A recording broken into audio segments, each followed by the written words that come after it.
Level 1, $20,000. Your car has 190,000 miles on it. The check engine light has been on so long it stopped being a warning and started being a roommate. You don't fix it, you can't. You just learn its sounds. The grind on cold mornings, the shudder at 60, the smell that means roll the windows down and pray. You put $20 of gas in at a time. Not because that's all it takes, because filling the tank means skipping something else. The needle lives at a quarter. You do math every time you turn the key. How far? How much? Is this trip worth it? The car isn't transportation at this level, it's a countdown. Every drive is borrowed time. And you know that the day it finally dies isn't a car problem. It's an everything problem. No car means no shift. No shift means no check. No check means the whole fragile thing comes down at once. You Google, how much is a starter at midnight? You watch a stranger fix the same model on YouTube and tell yourself you could do that. You couldn't, but the video is free and the mechanic isn't. So you keep driving the countdown. You park on hills so you can roll start it. You don't tell anyone. You just hope it makes it one more week. The first rule, at $20,000 you don't own a car. You're a hostage to one. Level 2, $35,000. The car is the same car, same miles, same light. But you fill the tank now, all the way, and you watch the needle climb to full and feel something you didn't have a name for at $20,000. Not joy, relief. The relief of not doing the math. You get the oil changed on time. You replace the tire before it blows instead of after. Small things, but they're the first decisions you've made about the car, instead of decisions the car forced on you. It still breaks. When it does, it still hurts. But a repair is a bad week now, not a collapse. The mechanic gives you a number and you don't stop breathing, you just pay it quietly. And you drive home in the same old car feeling slightly more like its owner than its prisoner. The second rule. At $35,000, the car stops being a threat and starts being a thing you maintain. And maintaining something is the first sign you believe it'll still be here next month. Level 3, $50,000. You get a different car. Under 100,000 miles, a payment you can make. Nothing anyone turns to look at. The most average car on the most average street, but the engine light is off and you forgot how loud that silence is. You can drive somewhere far just because. You don't plan trips around the fuel gauge anymore. You stop knowing the exact price of gas because you stop needing to. And then one night you do the math on the payment. 5 years. The interest. What the thing will be worth when you're finally done paying for it. Half. You're doing everything right, and the right thing is a depreciating asset you'll pay full price for and own at a loss. Your coworker drives something newer. Same job, different department. You notice it in the parking lot the way you now notice everything. Not jealous, just aware. The car runs fine. You just learned it's possible to drive fine and still be behind. The third rule. At $50,000, the car runs. The math underneath it doesn't. And you can see both at once. Level 4, $75,000. You buy a car you chose. Not the one that was cheapest, not the one you could barely swing, the one you actually wanted, within reason. You sit in it at the dealership and realize this is the first vehicle in your life you picked instead of settled for. It's not luxury, it's reliable. It starts every morning without a thought, and that thoughtlessness is the upgrade. You stop listening for sounds. You stop bracing on cold days. The mental space that used to belong to the car comes back to you, and you didn't know how much room it had been taking. You drive your old friend somewhere and you catch yourself not mentioning the car, not hiding it, just not raising it. Because talking about your new car to someone roll starting theirs on a hill is a language they didn't ask to hear. The fourth rule. At $75,000, the car gets quiet. No sounds, no math, no dread.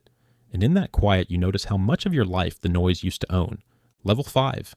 $100,000. You buy it new. First one off the lot, your name on the title. That smell that costs thousands of dollars and disappears in a month. 6 figures. You thought the new car would feel like arriving. It feels like a payment. You drive it off the lot and it loses value before you reach the highway. You learn the word depreciation, the way you once learned overdraft. Too late and with feeling. The car is nicer than anything you've owned, and it is quietly the worst financial decision on your statement. And you knew that. And you did it anyway because you wanted to. People react to the car now. Family assumes you're doing better than you are. A coworker who makes more says nothing, which says everything. Strangers have opinions about whether you should have leased. Everyone suddenly knows what you should drive. The car you chased for years is in your driveway, and it changed your options, not your life. And options without clarity is just a nicer car going nowhere in particular. The fifth rule, 6 figures buys the car you wanted and teaches you that wanting it was the better part. Level 6, $150,000. The car is genuinely nice now, and you stop noticing? That's the change. Not the leather, not the badge, the fact that you don't think about it. It starts, it runs, it's serviced by someone who picks it up from your office. Maintenance became a calendar entry instead of an event. A friend's car dies. The repair is $1,200. To you, it's a number you'd round off. To them, it's the whole month. The rent or the car decision you used to make in a parking lot at $20,000. You offer to cover it without thinking. They thank you in a voice that carries more weight than the money did, and you feel the gap open up, not financial, experiential. Same roads, different math. You stop measuring the car in horsepower or status. You measure it in what it removes from your day. No dread, no logistics, no friction.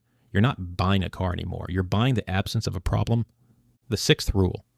At $150,000, the car stops being something you think about and becomes something that thinks about you.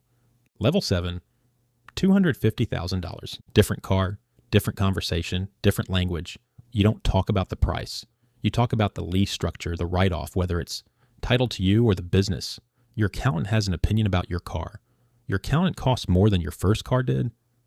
The people around you drive the same tier of thing, not by agreement, by gravity. Nobody mentions cost. Nobody compares payments. Cost stopped being a variable, so it stopped being a topic. You stop explaining the car to people below this altitude. When you say it's leased through the company to someone at $35,000, their eyes change, not judgment, distance.